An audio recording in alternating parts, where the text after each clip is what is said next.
Cili është thelbi i marrëdhënies Mateos me Brikenën? Shihni pak të video. Ti hala nuk je të kuptu, ti hala po vazhdon tonë, nuk je të qit veten për zikamën. Qysh çat them? Po çat bëna? Kur e din që është diçka. Çat bëna kaq të madhe. Kur ne rrim gjatë gjithë kohës bashkë. Kur gjatë gjithë kohës përqafohemi, puthemi. Çfarë jam unë për ty? A jam të fol me një burr, a jam të fol me një 13 vjeçar, po të pyes. Pra thelbi është tek fjalia e fundit që thot Brikena, apo flas me një burr, apo po flas me një djalë 13 vjeçar. Pra thelbi është të mënyra se si këta të dy e perceptojnë njëri tjetrin. Brikena nuk e percepton Mateon si një djalë të rritur, si një burr, si një djalë që kërkon të ketë një marrëdhënie të rriturish, por e konsideron si një adoleshent i cili po kërkon një marrëdhënie e cila mund të premtojë të jetë e brisht.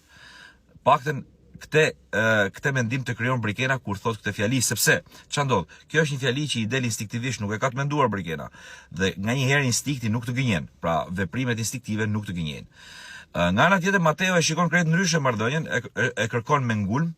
Mirë, po çfarë ndodh? Tani kjo marrëdhënie ka arritur në atë pikë sa deri diku po na bëhet dhe bajat. Pra, të riqe mos e kput, mbase kështu do ta çojë Brikena deri afër finales, mbase kështu do ta çojë edhe Mateo, por është vërtet duke na ngja me një telenovel nga këto të viteve 2000, 97-2000, që nuk i dihet fundi. Dhe masaj kur mbaron telenovela, përsëri kemi ngel të pasqaruar jo vetëm ne, por dhe personazhet brenda shtëpisë Big Brother. Unë mendoj se marrëdhënia e tyre ka arritur në një pikë që duhet nda shapi nga sheqeri. Tani, ose po, ose jo.